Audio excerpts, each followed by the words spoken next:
Hello dear students, welcome back to my channel Institute of Commerce Studies. This class is for class 12 Commerce Students Business Studies. आपको पता है कि हम starting से course कर रहे हैं. हमने यूनिट 1 स्टार्ट किया था, यूनिट 1.1, 1.2, 1.3 और उसके बाद हम आ गए थे डायरेक्टली यूनिट 2.1 पे जिसमें हमने प्रिंसिपल स्टार्ट कर दिए थे. तो हमारी एक यूनिट बीच में छूट गई थी, unit 1.4, that is coordination. So today the video that I am making is for completing that unit. Unit 1 को complete करने के लिए Unit 1, 1.4. This is the last chapter of this Unit 1. Unit 1 का आखिरी चैप्टर है ये कोऑर्डिनेशन. इसके बाद Unit 2 है जिसमें हम ऑलरेडी स्टार्ट कर चुके हैं. प्रिंसिपल्स भी कर लिए हमने हेनरी फ्योल के, उसके बाद हमने टेक्निक्स भी कर लिए साइंटिफिक मैनेजमेंट की.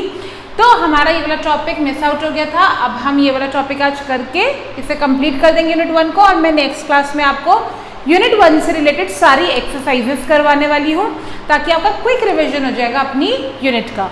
सो if you are coming to the channel for the first time then go like, share and subscribe first of all. Okay, now one more thing I am telling you children that मैंने एक playlist बना दी है नीचे जिसमें मैं daily की videos जो मैं पोस्ट कर रही हूँ उसमें प्लेलिस्ट में भी डाल रही हूँ ताकि अगर आपको कोई सेशन छूट रहा है तो आपको पूरा सर्च ना करना पड़े.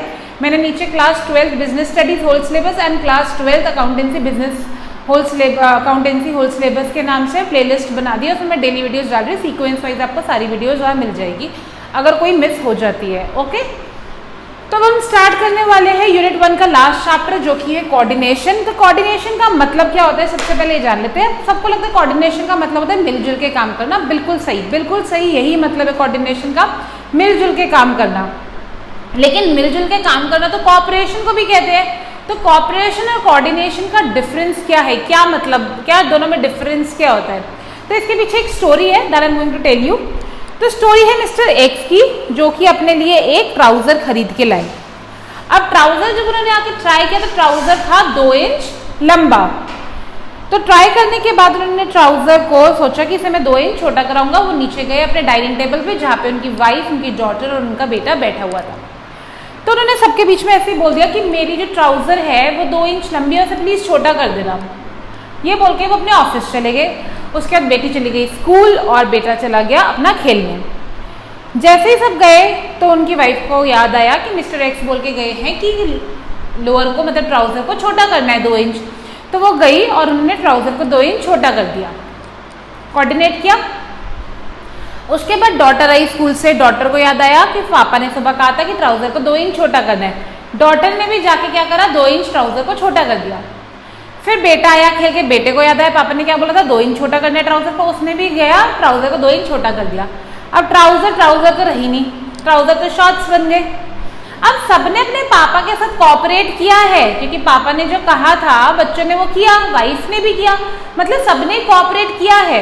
लेकिन क्या नहीं किया, कोऑर्डिनेट नहीं किया. इसका मतलब कोऑपरेशन का मतलब होता है एक दूसरे की बात मानना, एक दूसरे के साथ रहना, एक दूसरे का साथ देना. लेकिन कोऑर्डिनेशन का मतलब होता है एक दूसरे का साथ देना लेकिन with the same objective and with a proper understanding. एक प्रॉपर अंडरस्टैंडिंग के साथ साथ देना ताकि काम सही की जगह गलत ना हो जाए. तो सब साथ देने का मतलब है कोऑपरेशन. लेकिन साथ देने के साथ साथ उसमें टीम स्पिरिट लेकर आना, उसमें कॉमन ऑब्जेक्टिव लेकर आना और उसमें एक प्रॉपर अंडरस्टैंडिंग लेकर आना, उससे बोलते हैं कोऑर्डिनेशन. तो कोऑर्डिनेशन में जो सबसे मेन वर्ड यूज होता है डेफिनेशन में वो है हार्मनी. कौन सा वर्ड, हार्मनी. हार्मनी मतलब टुगेदर, इन टुगेदर. ठीक है, तो मीनिंग क्या है ये कोऑर्डिनेशन का, it refers to that process through which harmony is established. मिलना जुलना स्टेब्लिश होता है, एक साथ रहना स्टेब्लिश होता है among different activities of an organisation.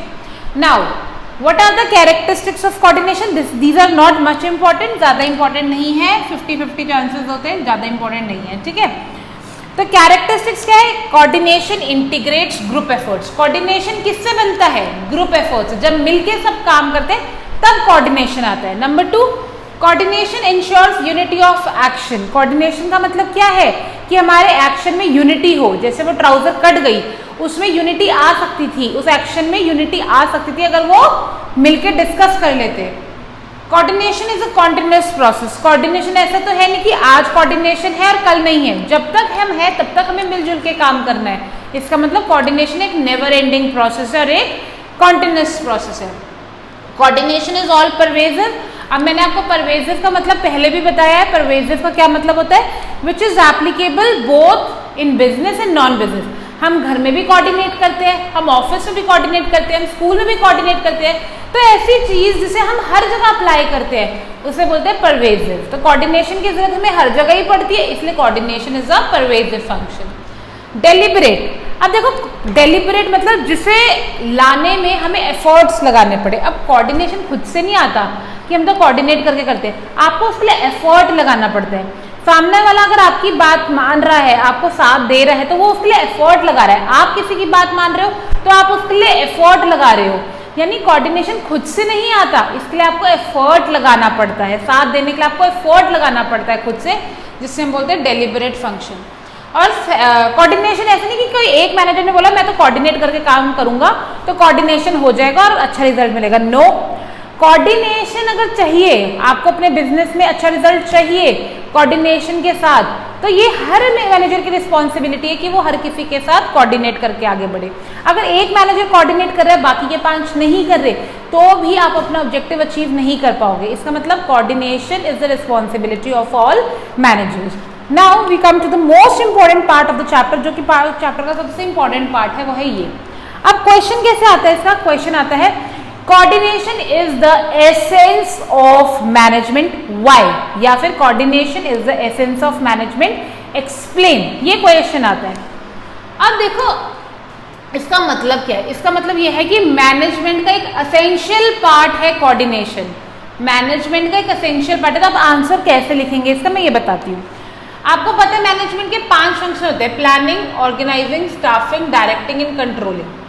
पहले ऐसा माना गया कि मैनेजमेंट के 6 फंक्शंस होने चाहिए, planning, organizing, staffing, directing, controlling and coordination. लेकिन बाद में ऐसा सोचा गया कि कोऑर्डिनेशन की जरूरत प्लानिंग के टाइम पे नहीं पड़ेगी, या कोऑर्डिनेशन की जरूरत ऑर्गेनाइजिंग के टाइम पे नहीं पड़ेगी, या स्टाफिंग या डायरेक्टिंग कंट्रोलिंग किस समय कोऑर्डिनेशन की जरूरत नहीं पड़ेगी। कोऑर्डिनेशन की जरूरत हमें हर स्टेप पे, हर मोमेंट हमें कोऑर्डिनेशन की जरूरत है, एक दूसरे के साथ की जरूरत है, टीम स्पिरिट की जरूरत है, यूनिटी की जरूरत है। तो कोऑर्डिनेशन की जरूरत तो हर समय, तो उसे एक अलग फंक्शन ना मान के क्या माना गया? मैनेजमेंट का एक एसेंशियल पार्ट माना गया। तो जब हम इसका आंसर लिखेंगे तो हम कैसे लिखेंगे? Yes, coordination is the sense of management because coordination is required in all the functions of management. Coordination की जरूरत हमें मैनेजमेंट के हर फंक्शन में पड़ती है, चाहे कोऑर्डिनेशन इन प्लानिंग हो, चाहे ऑर्गेनाइजिंग हो, चाहे स्टाफिंग हो, चाहे डायरेक्टिंग हो, चाहे कंट्रोलिंग हो। Coordination is required in all the functions. तो उसे एक अलग से फंक्शन कैसे बना दिया जाए जब उसकी जरूरत हर फंक्शन में। उसके अलावा 3 लेवल्स होते हैं, हमने लेवल्स ऑफ मैनेजमेंट में पढ़ा, top level, middle level, lower level. क्या टॉप लेवल में कोऑर्डिनेशन की जरूरत नहीं है, या मिडिल लेवल में जरूरत नहीं है, या लोअर लेवल में जरूरत नहीं है? कौन से लेवल में जरूरत नहीं है? हर लेवल में जरूरत है टीम स्पिरिट की, यूनिटी की। तो it means coordination is also required in all the levels of management. When coordination is required in all the functions and coordination is required in all the levels, therefore it is the essence of management. बस यही answer लिखना है आपको। Yes, coordination is the essence of management because it is required in all the functions of management and it is required in all the levels of management. आप बिल्कुल same तरीके से answer लिखेंगे, लेकिन आप हाँ एग्जाम में से एक्सप्लेन करेंगे। जैसे कोऑर्डिनेशन एंड प्लानिंग को 2 लाइन्स में अपने वर्ड्स में एक्सप्लेन करिए, कोऑर्डिनेशन एंड ऑर्गेनाइजिंग को करिए, कोऑर्डिनेशन स्टाफ, ये सब हेडिंग्स है, इसे आप अपने वर्ड्स में एक्सप्लेन करिए। क्या लिख सकते हैं जैसे प्लानिंग में, while performing the function of planning coordination forms the centre और focus of thinking of a manager. मतलब प्लानिंग को कोऑर्डिनेशन के साथ रिलेट करना है बस। और ऑर्गेनाइजिंग में, ऑर्गेनाइजिंग मतलब क्या होता है? काम का डिविजन करना, काम को डिवाइड करना, अलग अलग डिपार्टमेंट में बांटना। तो while performing the function of organizing, the manager has to make efforts to establish coordination among various departments. अब staffing मतलब giving right position to the right man, सही आदमी को सही पोजीशन देना। तो while performing the function of staffing, the manager is concerned about the coordination. It is his effort to fill the position with capable and experienced people so that various activities can be completed with coordination. Her definition को, हर function की definition को coordination के साथ mix कर देना है, बस वो हो जाएगी आपकी what is to be done, how to be it is to be done, when it is to be done. All this has to be planned with the coordination. All the departmentalization, all the division of department has to be done with the coordination. Every man should be given the right position and right place with coordination. ये सारे definitions को आपने coordination के साथ कर दिया mix. Main है आपकी सब हेडिंग्स। अगर क्वेश्चन आता है why is coordination the essence of management, क्योंकि कोऑर्डिनेशन एक अलग फंक्शन क्यों नहीं है, क्योंकि उसकी जरूरत हर फंक्शन में है। चाहे आप डायरेक्टिंग कर रहे हो, चाहे आप लोगों को अपने डायरेक्टिंग मतलब डायरेक्शन दिखाना, सुपरवाइज करना अपने लेबर्स को, अपने एम्प्लॉइज को एक सही रास्ता दिखाना, मैनेजर एक सही रास्ता दिखाता है तो क्या करता है वो कोऑर्डिनेशन के साथ चलता है, सबको एक साथ टीम बना के आगे चलता है, तभी तो डायरेक्टिंग कंप्लीट होगी।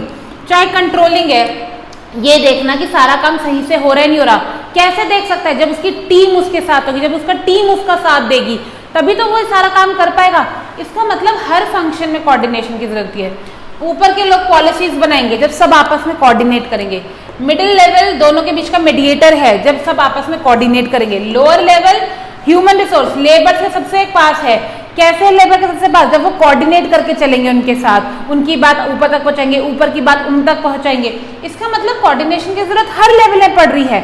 जब कोऑर्डिनेशन की जरूरत हर लेवल और हर फंक्शन में है, therefore coordination is the essence of management. तो यही आंसर लिखेंगे आप एज इट इज, कंप्लीटली यही आपका आंसर रहेगा, सिर्फ आपको इसे 2 लाइंस में एक्सप्लेन करना है। आपकी सब हेडिंग्स होंगी, coordination is also needed all the levels, इसे भी आप एक्सप्लेन कर सकते हैं, ऐसे शॉर्ट में लिख दीजिए, because coordination is required in upper level, middle level and supervisory level in all the works of the managers. Therefore management is coordination is the essence of management.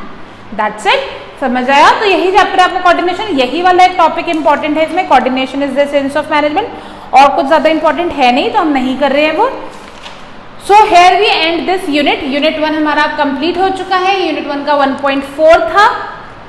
अब मैं आपको नेक्स्ट क्लास में business studies की कराऊंगी unit 1 के related सारे question answers, चाहे वो NCERT के या एक्स्ट्रा क्वेश्चंस, हम कुछ क्वेश्चंस करेंगे ताकि यूनिट 1 का क्विक रिवीजन हो जाए, और यूनिट 2 हम ऑलरेडी स्टार्ट कर चुके हैं। So stay tuned, keep practicing, do not miss a class, and if there is any query please write it in the comment box. So I will see you soon again, bye bye and take care.